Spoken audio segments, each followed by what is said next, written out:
Hi all, welcome back. எல்லோரும் எப்படி இருக்கீங்க? நாங்கள் நீங்கள் நல்லா இருப்பாங்க அல்ஹம்துலில்லாஹ். பின்ன இதுக்கு முன்னாடி போட்ட வீடியோவுக்கு நல்ல வரவேற்பு கொடுத்தீங்க. எல்லாருக்கும் ஒரு பிக் தேங்க்ஸ். சலிமா வேல்டோட என்னோட பிக் தேங்க்ஸ். பின்ன இன்றைக்கி என்ன செய்ய போகிறோன்னு பார்த்தீங்கன்னா, பீஃப் கறி தாங்க செய்ய போகிறோம்.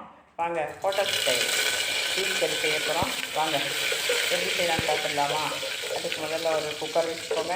அதில் நான் தேங்காய் எண்ணெய் ஊற்றிருக்காங்க. தேங்காய் எண்ணெய் உடஞ்சி போயிருந்தது, அதனால தான் அப்படி கட்டியாக போட்டு விட்டேன்.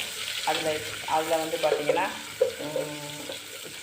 பெருஞ்சீரகம் போட்டுக்கோங்க, ஏலக்காய் போட்டுக்கோங்க, கிராம்பு போட்டுக்கோங்க, பட்டை போட்டுக்கோங்க, கறிவேப்பிலை போட்டுக்கோங்க. எல்லாத்தையும் நல்லா கரிஞ்சு போகாமல் வறுத்து விட்டுக்கோங்க. அதில் பெரிய உள்ளி கொஞ்சம் போட்டுக்கோங்க, தக்காளி போட்டுக்கோங்க. தக்காளி போட்டு நல்லா வறுத்து விட்டுருங்க. நல்லா வதக்கி விடணும். தக்காளி உள்ளி வதங்குற கொஞ்சம் உப்பு போட்டுக்கோங்க. அது நல்லா தண்ணி விட்டு வரணும். உள்ளி தக்காளி எல்லாம் அதில் இஞ்சி பூண்டு பேஸ்ட் போட்டுக்கோங்க. அதையும் நல்லா கலந்து விடுங்க.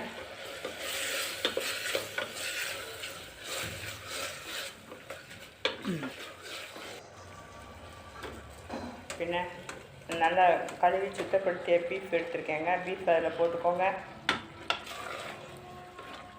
பீஃபை நல்லா கலந்து விடணும். உள்ளி தக்காளி எண்ணெயோடு நல்லா கலந்து விடணும். கலந்து விட்டுட்டு கொஞ்சம் அடைச்சி அதை தண்ணியிலே வேக வைக்கணுங்க. அடைச்சி கொஞ்சம் வேக வைங்க. நல்லா ஒரு மாதிரி தண்ணி விட்டு வந்துடுச்சு. தண்ணி விட்டு வந்ததுக்கப்புறம் மசாலா பொடி சேர்த்துக்கலாமா?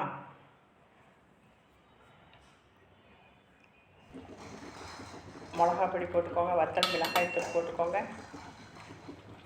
மல்லித்தூள் போட்டுக்கோங்க, கரம் மசாலா போட்டுக்கோங்க.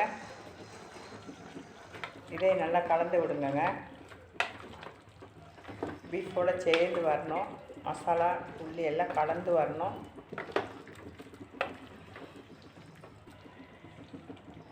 பீஃப் வேகிறதுக்கு கொஞ்சம் உப்பு போட்டுக்கோங்க.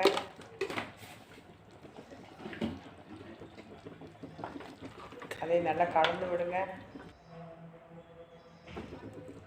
கலந்து விட்டுட்டு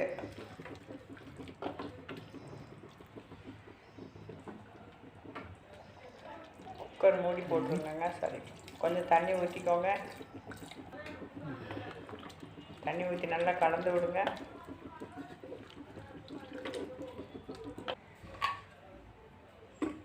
அதுக்கப்புறம் குக்கர் மூடியை போட்டுக்கோங்க. மூடியை போட்டு விட்டுட்டு ஒரு 6-7 விசில் வரணுங்க. அதுக்கப்புறம் பார்க்கலாமா? இந்த வீடியோ பிடிச்சிருந்துச்சுன்னா ஒரு கமெண்ட், ஒரு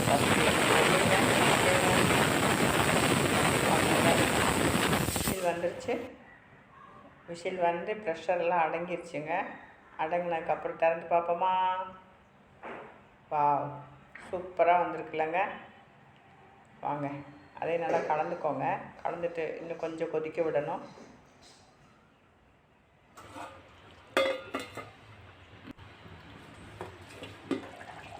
இன்னொரு நல்ல வீடியோவில் அவங்கள எல்லாரையும் பார்க்குற வர பாய். அதில் கொஞ்சம் ஜீரகமும் மிளகும் சேர்ந்து நுணுக்குன பொடி பண்ணின அந்த பொடியை போட்டுக்கோங்க. போட்டுட்டு மல்லியலை போட்டுட்டு கொஞ்சம் கொதிக்கட்டும். அந்த மிளகுத்தூளும் ஜீரகத்தூளும் பச்சை வாசனை போகிறது வரை வேகட்டும். கொஞ்சம் கொதிக்கட்டும். ரெடிங்க. வாங்க சாப்பிட்லாமா? வாங்க. பீஃப் கறியோடு நான் இன்றைக்கி சப்பாத்தி தாங்க போட்டிருந்தேன். அடிப்பொலியாக இருக்கும்ல. வாங்க சாப்பிட்லாமே. வாங்க, இன்னொரு வீடியோவில் உங்களை எல்லாத்தையும் பார்க்குற வர டாட்டா பாய், அஸ்ஸலாமு அலைக்கும். வாங்க, பீஃப் கறி சாப்பிடுவோமா? வாங்க சாப்பிட்லாமே.